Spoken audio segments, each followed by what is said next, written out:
Davis Francisco speaking. He's an inspired singer, songwriter, music producer, and author who survived a serious spinal cord injury.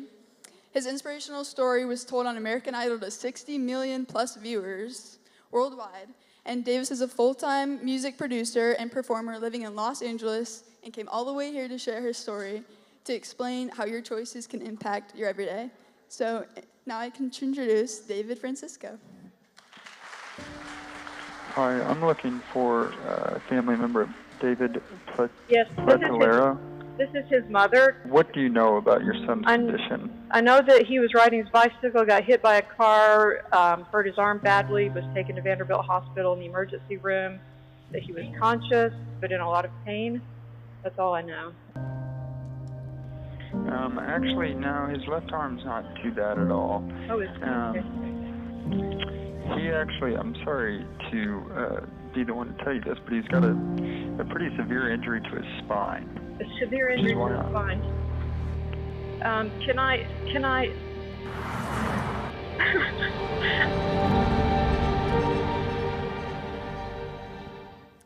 Choices matter. And the choice that the driver made that day permanently affected my life in a lot of ways. But today I'm here to share with you that the choices you make have a bigger impact on your life than what happens to you. And sometimes God uses the most awful situations for a lot of good and a lot of His glory. So follow me along on this journey, if you will. I am very excited to be here because I actually went here in high school.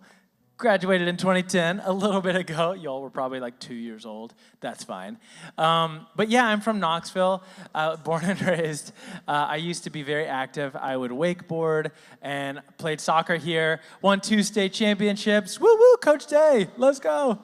Principal Day. But it was a blast on that same soccer field. So it's very nostalgic for me to be here.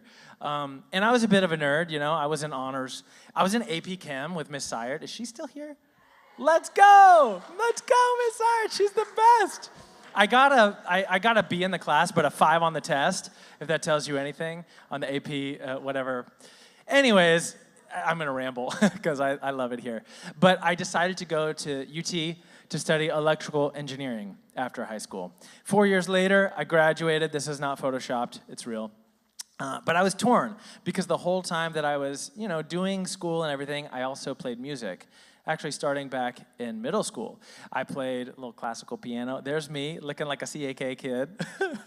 And then in high school, I started learning a bunch of John Mayer songs. And so me and my friend would bring our guitars. I was in the worship band, and we'd come home and have sleepovers with our electric guitars. It was that intense. But it was a lot of John Mayer stuff, and it was so fun. So in college, I formed a band with some friends, which is what you're seeing here. And it was a blast. I'd be going into these labs in the daytime being like, I don't know, I like this, okay, but I really love doing the music stuff at night, playing shows and recording an album for our band. So I was torn. I'm like, man, do I do engineering and maybe regret never trying music? Or do I try music and probably crash and burn and end up doing engineering anyways? So that's where I was at in the season when I wrote this first song, which is called Brave Desire.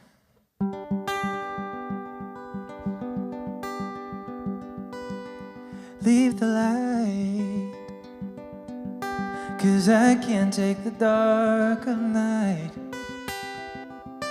It's sad, but I don't have the might to make it to another break of dawn. Don't you leave, 'cause if you do, I'll never be satisfied with only me, living in this house built for two. 'Cause I'm scared to live, but I'm scared to die, scared to put my life on the line. I wanna take a chance sometime, balance on the wire, my brave desire. 'Cause I have been holding on to fleeting things so tight, to the things I know that will not last. But I want to open up these clenching fists, and I want to live like I've got love to give, 'cause I'm giving in to this brave desire. Thank you very much.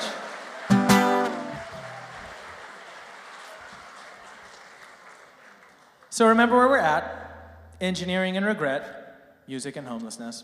That's what I thought my options were, but I chose to do music. I set up a home studio in North Knox, and I would just invite anyone I could find to come and record with me for next to nothing. I mean, it was crazy. I think I did a 12-song album for $500, which is crazy. Anyways, sorry for my face in this photo, but that's my friend Gideon, who was in the college band with me. You'll hear more about him later. But basically, after 2 years, I was making a living. I was playing at Cedar Springs. I was playing in a band. I was working on my own music and producing for other people and like scraping by, doing the thing. But I felt like I needed to take it to the next level. So found a program in Nashville called the Blackbird Academy. I don't know if anyone's heard of that, but it's a 6-month program in the most epic studios you've ever seen in Nashville, like this and like this, where basically for 6 months you get to be in these studios, very hands-on, learn how to record music at the highest level. So packed up the U-Haul in 2016, April, and moved over there. There's my dad and my little dog, and then here's my dog in my backpack. I don't show you this picture for the cute dog in the backpack, which I literally would bike around town with him and his ears flapping in the wind. I show this picture to you for the helmet because when I moved to Nashville, I actually forgot this helmet. I had left it here in Knoxville at my parents' house, and I'm biking for 3 weeks to class in downtown, and I felt really unsafe. So I come back for Rhythm and Blooms Festival, and I'm, at the end of the festival, playing and everything, leaving my parents' neighborhood again, having forgotten the helmet. And that's when what I believe was the voice of God popped in my head and said, go get the helmet. As I turned around there in the neighborhood, I'm like, aye, aye, Captain. Turn around in the neighborhood, go get the helmet, and 3 days later, I'm biking to class when everything changed, as you'll hear in this next video. I get a call one afternoon, and it was Karma, and she said one of our students, David Plantiero, was riding his bike, and some girl was texting or something and ran a red light and hit him. We really didn't know until we got to the hospital, and then they said complete injury from the waist down, and Willie walk, no. I mean, on our paperwork it says neurological recovery unlikely. We all just broke down and cried pretty hard. What was going through your mind?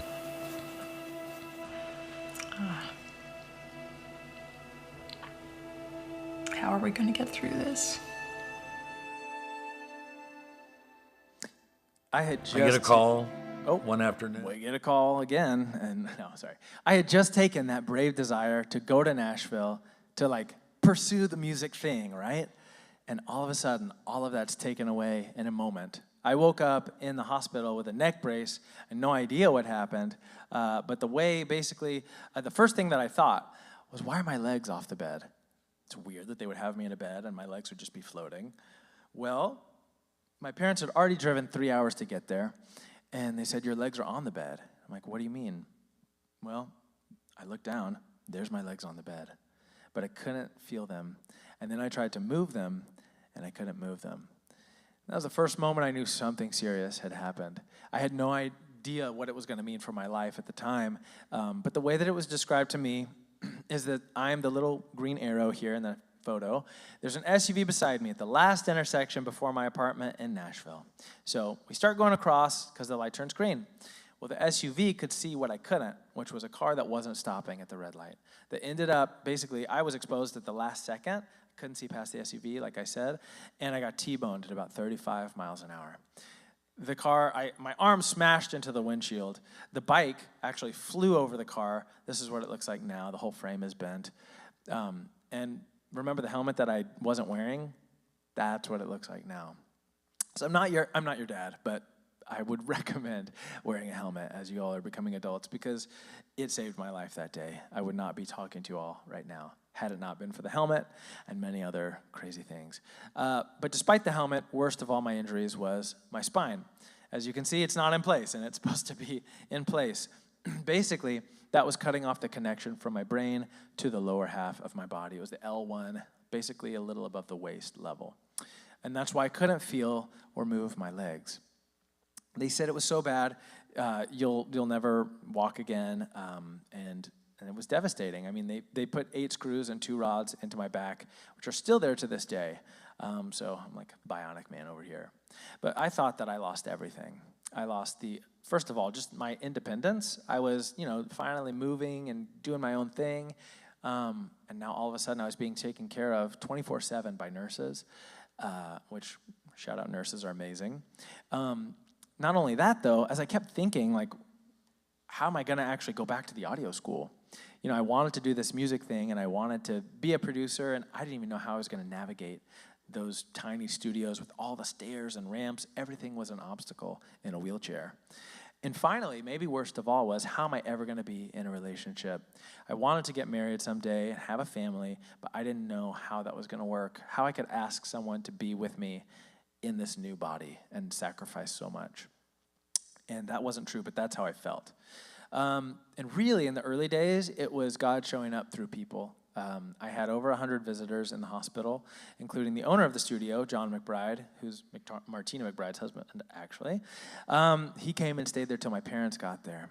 And then there was this girl, Cicely, who was a Jimmy John's driver, and basically stopped her delivery, gets out and gets a stranger's belt, puts a tourniquet on to stop the bleeding from my arm where I had hit the windshield, and saved my life that day.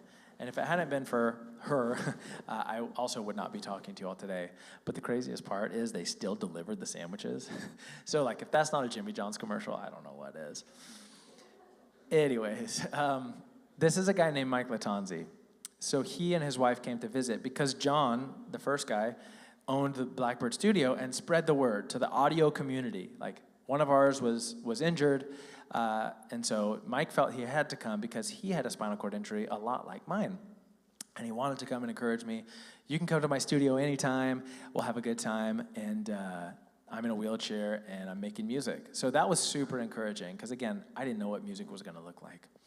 And, yeah, I learned in that season that it's not as much people's words as it is their presence.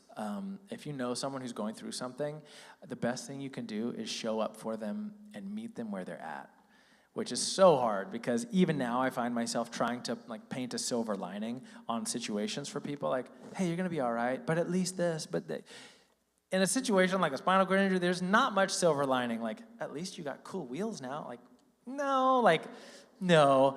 So the best thing people could do for me was show up and say, man, I am so sorry for what you're going through, and I'm here for you.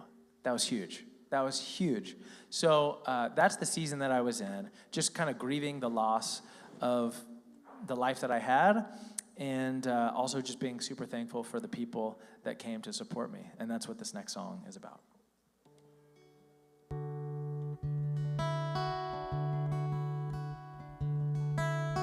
What if it's a dream? What if I wake up and the pain has disappeared? Would I be the same? Or would my life be changed?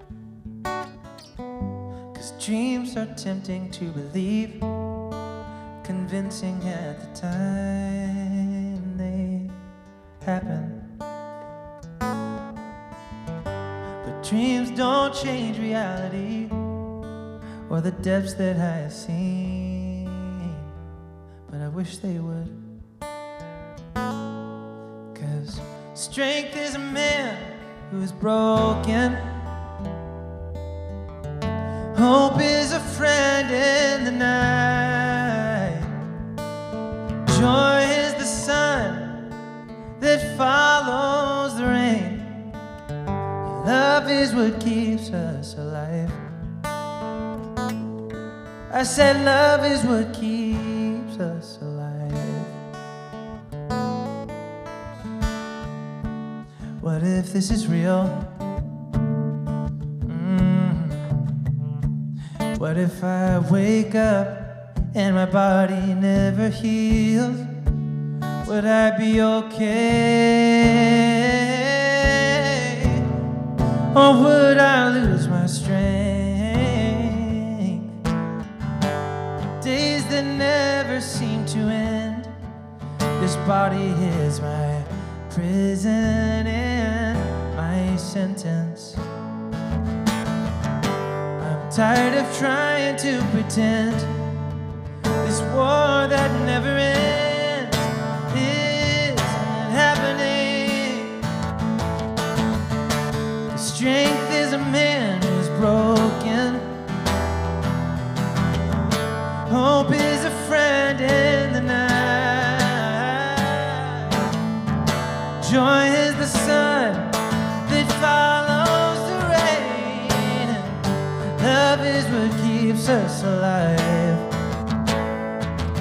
I said love is what keeps us alive. Somebody loves you, somebody needs you, feeling alone in the pain of it all. Tell them you love them, or even just hold them. A simple embrace can change the heart. A heart. What if it's a dream? What if I wake up and the pain has disappeared? Would I be the same? I'll never be the same.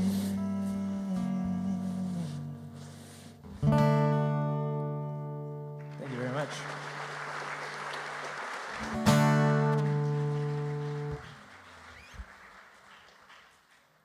So we're at the lowest of lows, right? And I've lost the ability to walk. I'm never going to be doing music, and I don't even want to think about relationships.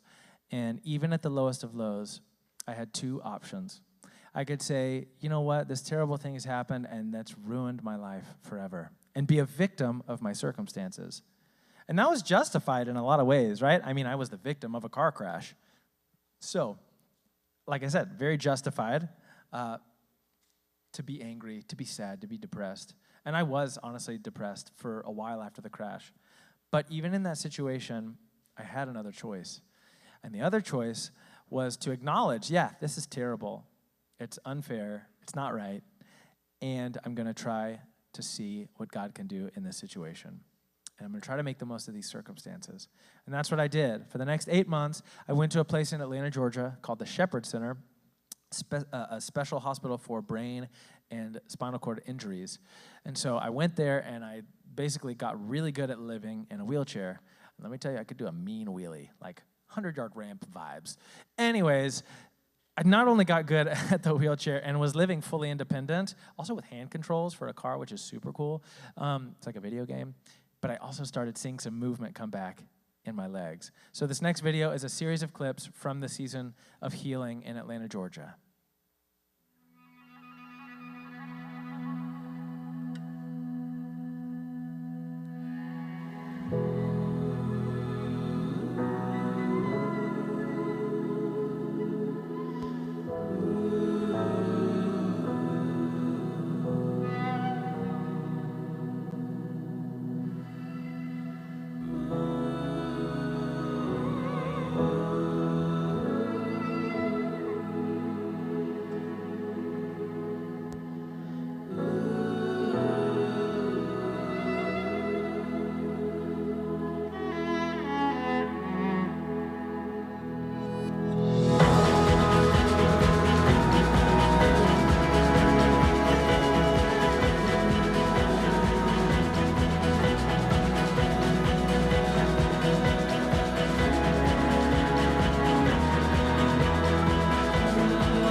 So here comes the most impressive thing I'll do all day. Here we go.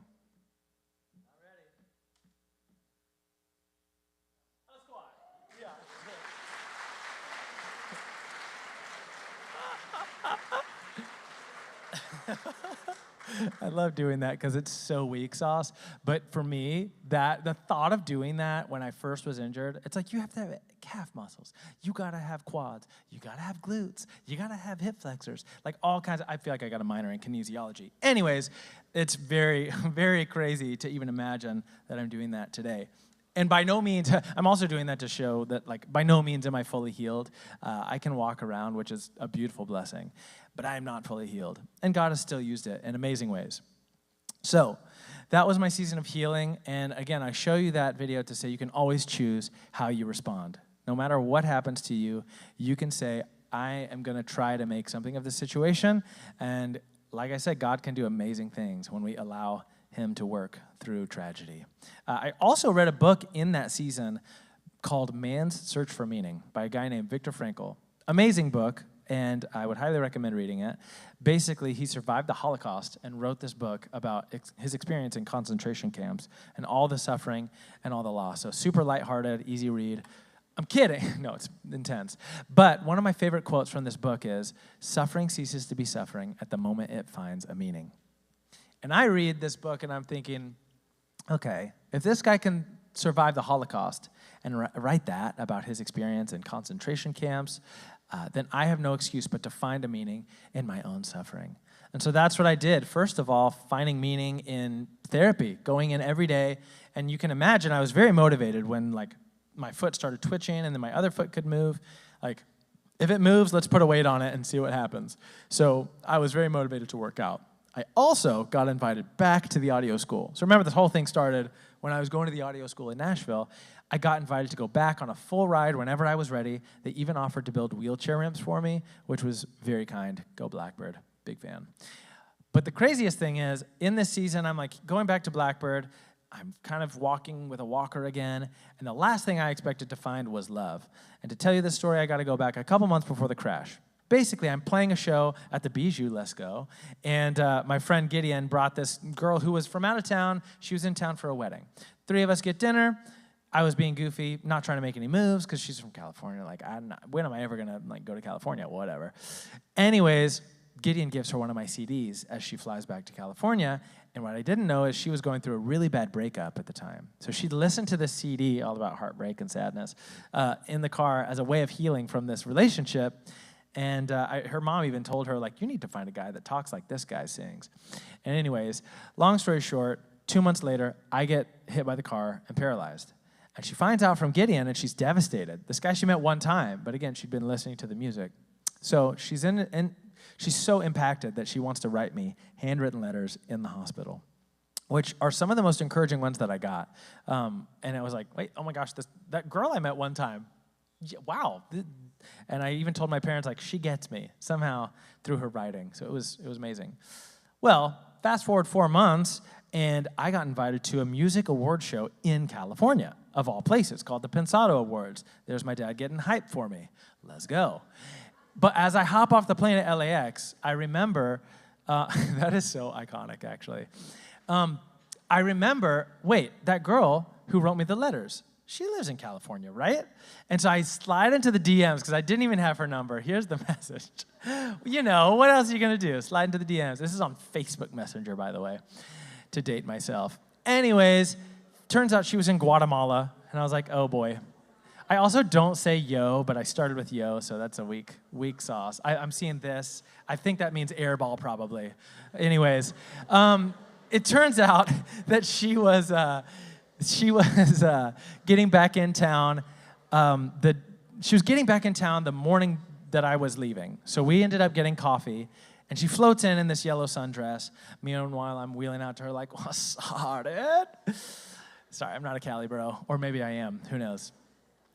Anyways, we catch up like we're old friends, and it was kind of crazy because, yeah, again, I've only met this person one time, but there's just a connection. So anyways, long story short, we're having a great time, and then my dad starts like inserting himself into the conversation, and if you know my dad, that's very much on brand. Anyways, he invites her, because he was wingman, invites her to a music festival, also in California, that we're going to in a month. She's like, I've never been to a music festival. That's not how she talks. Anyways, she comes to this music festival with us, and she really sees what the world of disability is like. I mean, every curb is an obstacle. It's just hard to be upright for too long, so I got to take breaks for my back because I had like massive screws put into it 4 months before this. Anyways, we also had a lot of fun, though. There was some moments where, hey, it's the Cupid Shuffle. 2 hops this time. Come on, Dave, with the hops. 1, 2. 2 hops this time. 1, 2. Let's go. I told you I was good in the wheelchair. Yeah, there it is. Charlie Brown. Charlie Brown. That's enough. That's Hop enough. it out now. No one asked for the Cupid Shuffle at 11:45. Anyways, we would get to a stage, and basically she and my dad had to hold me up so I could see, but then my dad would just peace out and then snap these creepy photos and text my mom, David's future wife. It's ridiculous. But it was fun, and we called it the all-day hug because, as you can see, the sun is like starting to set in some of these photos, and she's still holding me. And after this festival, it was clear that something was going on. I was just amazed that she didn't seem fazed by the wheelchair at all. So, like, props to her. And so we texted long distance for a bit, and then she decides to come to Tennessee because she's got to figure this thing out. And so she comes to Tennessee, and I'm like, hey, can I play you a song? And she's like, yeah, of course, I would love to hear a song. And I'm like, I should warn you, this one's about you. And I was incredibly nervous as I played her this song. I haven't shown her all the tears I've had to cry to survive. I haven't told her how I'd lost the hope to love or be a lover. She doesn't see my weakness, she sees a fighter. She doesn't see my prison walls, she sees an open field. She doesn't know that I am nervous to hold a heart like hers in a hand like mine.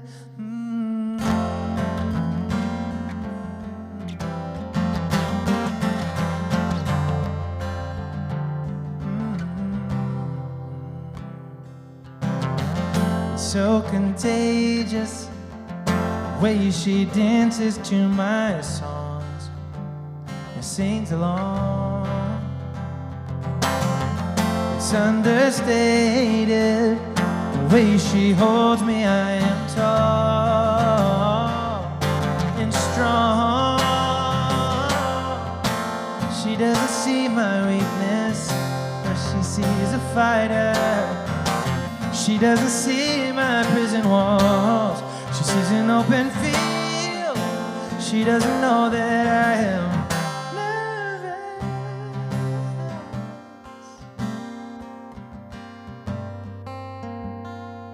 but she makes me wanna sing. Thank you very much.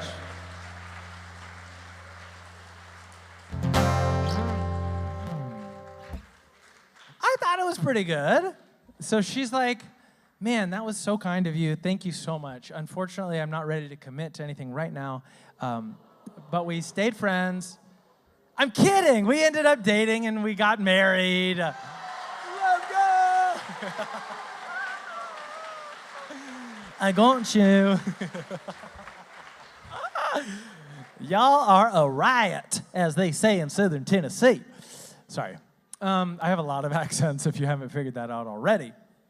But remember where we were like 10 minutes ago. I mean, we were in here talking. But 10 minutes ago in the story, I was in a hospital bed with no idea if I was ever going to walk again, ever going to do music, ever going to be in a relationship. Well, now I'm walking. I actually used a cane at my wedding, which was kind of epic. Not only that, I've gone back to the audio school, and I finished without getting paralyzed, which was a much better experience. And I've married this angel on earth, and it's just crazy. It's like God is just like, here you go. And like I said, not fully healed, still dealing with pain and all kinds of issues, but at the same time, finding so much purpose in my suffering. Not only that, the purpose really went wild as the story started to spread. First locally, singer-songwriter David Francisco found meaning in tragedy. In another life, I was a radio personality. It's fine. Not only were we on the news, but I got to be on American Idol back in 2018, which was so iconic, so fun. Christy got to come in there with me. Same guitar, actually. Let's go. And then got to be on the Ellen Show, which was crazy. Got to play a show with Martina McBride at the Tennessee Theater. And you won't believe, I got to hang out with Katy Perry and Casey Musgraves. And I'm sitting there singing 3-part harmonies like, this is not real. What is going on? Absolutely insane. So I'm showing you this not to name drop, but to say, man, look at what God does with tragedy. Look at what God can do with a broken situation. And if that's not encouragement enough, think about the crucifixion. I mean, that's the worst suffering possible. And that terrible thing brought about salvation for us. Like, that's pretty cool. So I got to taste just a little bit of that, like, terrible thing being redeemed for his glory. Pretty nuts. Now, one place, because I did choose to try to make the most of the situation, but one place I didn't talk about choices was with the driver. It turns out she was a heavy drug user, not in the right state of mind to be driving, said the light came out of nowhere, and almost ended my life that day. Well, she was so devastated that she actually tried to take her own life a few days later, woke up in the hospital with a second chance, and actually found out that I forgave her, which might sound crazy because, okay, this person that, like, ruined your life, why would you forgive them? Well, first of all, it felt weirdly, and maybe this is just me being a believer, but, like, it just felt so clear that I was supposed to forgive her. Because people ask, and I'm like, I don't know, it just seemed really obvious. But honestly, the thing about forgiveness that's so cool is it brings life, not only to the person that you forgive, but also to yourself. Because if I had held on to resentment and anger, I don't think I would have recovered as much as I have. I wouldn't have been open to the opportunity to have and find love. All these things would have probably ended up differently. And not only that, she was able to turn her life around. So she went to a halfway house, she got off drugs, and we got to meet, and I cannot make this up. We met at a coffee shop in Nashville called the Red Bicycle. Remember, I mean, my bike was blue, but there was red involved at the scene. Anyways, super dark. Sorry, I can't help myself sometimes. Long story short, though, I walk in there, and guys, this was one of the most powerful moments of my life. I walk in, and I'm just like, bring it in. And can you imagine how powerful that was for both of us to, like, feel the weight and the power of forgiveness, the weight of guilt and shame being lifted, and the power of forgiveness in her life and mine. And so we talked, and I didn't shy away from how hard the year had been, but I just wanted to encourage her that, like, yeah, we're going to move forward. So forgiveness brings life. It's not fair. She didn't deserve it, right? And it's not enabling. We don't want to enable someone to continue in a pattern that's hurting people, but forgiveness brings life. So yeah, that was, it was pretty cool. She actually got to come to our wedding reception here in Knoxville, which may have been a little awkward, I can imagine. Like, how'd you meet the couple? Well, me and Dave really hit it off that first interaction. Sorry, I said it. Anyways, no, it's all good, though. It's like, if I'm not mad at her, who else is going to be mad at her, right? But man, how crazy. Ultimately, though, I share this, and I'm here today not just to share about this portion of it, but I also want to share how this situation could be completely avoided. So some stats about making good choices, specifically on the road, as you all are becoming adults and starting to take ownership of your own choices, is nearly 1 in 5 crashes is because of a distracted driver, which means it was totally preventable, but someone was texting. Someone was not looking at the road and paying attention and caused an injury like mine, or worse, a fatality. The other one is that if you're driving at 55 miles an hour, basically, you look down for 5 seconds for a text, that's enough time to cover a football field and basically the width of a road, and it's like doing it blindfolded. Not a good choice, right? So I'm here to empower you, not to be your dad, but to empower you. Maybe wear a helmet. maybe don't be looking at your phone on the roads. This one's really sad. 3,308 people just in 1 year alone, died from distracted driving. And of those, 193 were teens, which is like half this room probably. So I don't want you to be in that number at all. It's a terrible, terrible statistic. And that's why I'm here sharing today, not only to pump you up, say God is good, but man, to say it's important to not drive distracted. And I haven't been calling it an accident. That's because we want to change the verbiage around distracted driving. Car crashes are what happened. I call it a crash. So again, just verbiage change to empower you when you're behind the wheel. So a couple things you can do, because like why just talk about the doom and gloom, right? Let's do something about it. First of all, if you're not driving yet, you could still be injured or killed in a car crash. So what you can do if someone's texting is just offer to help. Hey, let me text that person for you. Hey, let me pull up David Francisco on Spotify for you. That way, shameless, right? That way you're being an example and you're saying you need to focus on driving. The other one is this do not disturb while driving setting. Now, if you set this setting, basically you go onto your settings and it will automatically put your phone in do not disturb when you're driving. Not only that, it sends a text to whoever texted you saying, I'll get to this when I get where I'm going, and it leaves it unread. That way you can see it later. So one good choice, you won't even have to be tempted by the notifications that we all are a little bit addicted to, and you can save lives that way. So please go set the setting, and then go follow me on the gram. So we're almost done. I'm going to just kind of do one more song, then we're going to do a worship song. But before I do, just to give you kind of a summary, less words, more hugs. If someone you know is struggling, just show up and be present for them. You can always choose how you respond, no matter what happens to you. You can find a meaning in your suffering, and ultimately, forgiveness brings life. So don't worry. Please make good choices on the road. But to catch you up on my life today, the dog was fine. He was not in my backpack when the crash happened. He actually has some fur baby siblings, Mason, Migo, Paris, and Jacko. And Christy and I just had our first kid. Let's go. Thank you very much.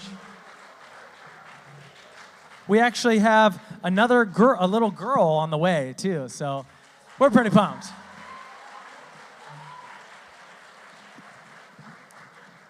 I'm going to stand up for this last one.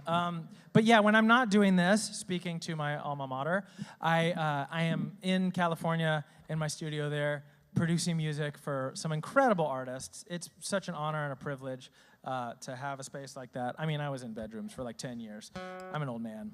But anyways, it's been so good, and you can find all my music on Spotify, Apple, YouTube, whatever you listen to it on. I wrote a whole book and album, actually, after the crash called Lionheart, and the songs you've heard today, most of them are from that project, even though my newer stuff is, of course, better. Lionheart's really great, and this last song is called Lionheart. And to explain it, just a little while I tune, when I woke up from the crash, one of my first thoughts was, why are my legs off the bed? And then it was, okay, forgive the driver. And then it was, I think I'm going to get a tattoo of a lion on my forearm. It was that specific. And I sat on the idea, as you should, but it stuck with me. And I realized if I get this tattoo right there on my arm, it's going to be a reminder. It's staring down the scar from, remember Jimmy John's driver that saved my life? Well, the scar is my reminder of what happened to me. And the lion is my reminder of this is how we respond. God can make beautiful things out of pretty broken things. So hopefully that encourages you today. Please make good choices on the road. This is my last song, and then we'll all do a worship song to close it out. So it's called Lionheart. Thank you all.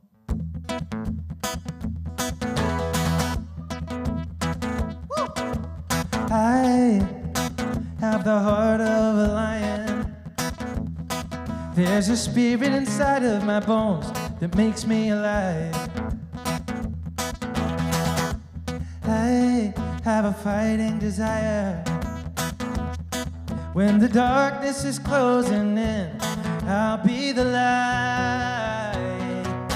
Somehow when everything's wrong, I know I'll be alright.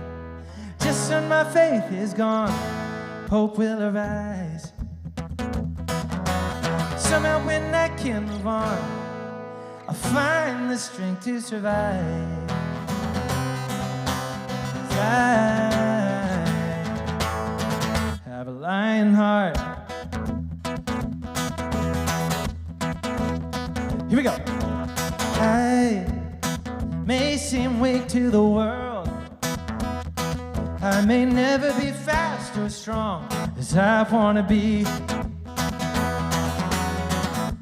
but I am a runner on the inside. Oh, and no one can stop me now. I'm on fire, on fire. Somehow when everything's wrong, I know I'll be alright. Just when my faith is on, hope will rise. Somehow when I can't move on, I'll find the strength to survive. 'Cause I have a lion heart. You can do more than you know. Yeah, you can do anything, anything is possible. You can do more than you know. Do you believe? Oh, you can do more than you know. Yeah, you can do anything, anything is possible. You can do more than you know. Do you believe? Oh, yeah, yeah. And this last part's for you. 'Cause you have the heart of a lion. There is courage inside of your bones, don't you believe?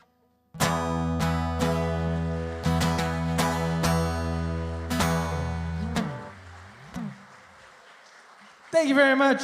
Let's get the band on up here. Come on, fam. We're gonna do Build My Life, I believe. And your boy's gonna be holding down the low harmonies. So if you all wanna stand up, that would be great, and we can sing all together. Let's do the thing.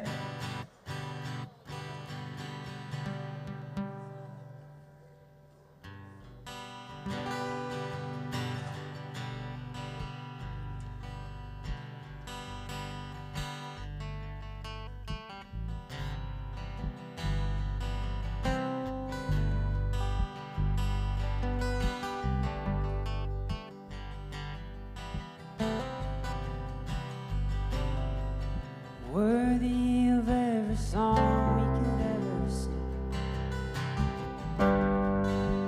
worthy of all the praise we could ever, worthy of every breath we could ever breathe. We live for you, oh, we live for you. Jesus, the name above every other name. Jesus, the only one who could ever save. Worthy of every breath we could ever breathe. We live for you. Oh, we live for you, God. Holy, there is no one like you. There is none beside you.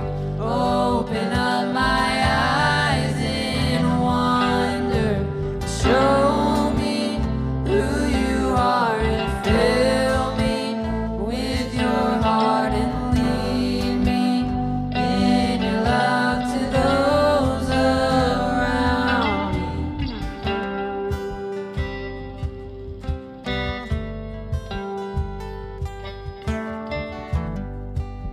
Worthy of every song we could ever sing, worthy of all the praise we could ever bring, worthy of every breath we could ever breathe. We live for you, oh, we live for you, God. Jesus, the name above every other name. Jesus, the only one who could ever save. Worthy of every breath we could ever breathe. We live for you. Oh, we live for you, God. And holy,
Before you leave or move anywhere, David, thank you for sharing.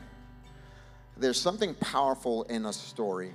And for the past couple of chapels, you've heard stories. Mia Morgan a couple of weeks ago, David Francisco this week.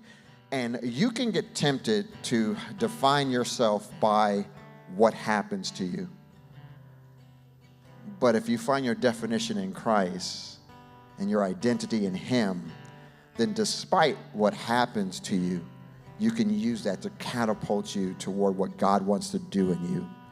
And I pray that as you listen to these stories and you look at your own life, you identify the story that God is writing in your life. And then tell it. Someone needs to hear what God is doing in you. Amen? I wrote 2 things down. Number 1, I wrote down, and you said this, David, there's this terrible thing that God redeems for His glory. And I suspect you could have just stayed in that bed and just gave up hope. But you saw the redemption in it. And there might be some pretty terrible things in your life. Maybe not as, or maybe different than, but God can redeem it all. And I also like the fact that you drew the analogy to Christ's sacrifice on a cross. Next week, we will be worshiping together as an all-school recognizing Easter. And as we approach that, I want you to think about the sacrifice that Jesus made for your life. Don't make that for naught. That should impact you and it should change your life. So think about that. Lord, I thank you so much for the opportunity to come together as a school and just pause from whatever else we're doing and to focus on you, to hear of your grace, your mercy in our life, and to see your hand in our own lives. I pray that as we walk away today, that we are looking for opportunities to love, forgive, give mercy, give grace, to celebrate, and to worship you through everything in us. As we go today from this room, may your presence remain with us. In Jesus Christ's name I pray. Amen. Would you guys give a hand to Mr. Francisco? 2010. Yeah. 2010. Amen. This could be you. Hey, God bless you guys. Have a great lunch. We'll see you in a moment.